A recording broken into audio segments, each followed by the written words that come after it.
這個風颱就要來到咱的門卡口咯，全台灣的農民嚴陣以待。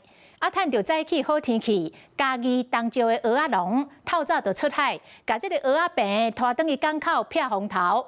雲林口湖飼蚵仔的漁民嘛趕緊搶收這個蚵仔。另外，花蓮的果農擔心風上大會落果，嘛趕緊採收着山影，降低這個損失。嘉義東石的蚵仔農一透早就趕緊開船出海，趁風影抑閣無大，趕緊把蚵仔病的雞仔拖轉去港內。內底啊，這風颱來較唔驚的所在。蚵仔農是提心吊膽，就驚包圍風颱來，風影若變大，會甲蚵仔病沖走，損失是絕對嚴重。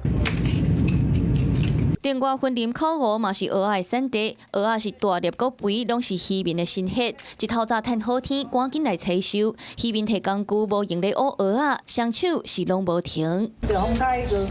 大家有好，咱嘛抓咧趁魚餅咧收啊。這來叫台是規樣台啊，這條風影啊，伊這把開攏會將開水面啊。漁民是做好準備，會當採收偌濟算偌濟。同款靠天食飯的，閣有花蓮的果子農，風颱來進前，甲樹仔頂的下雪山影挽落來，翻落風頭，會甲辛苦栽種的心血攏吹掉。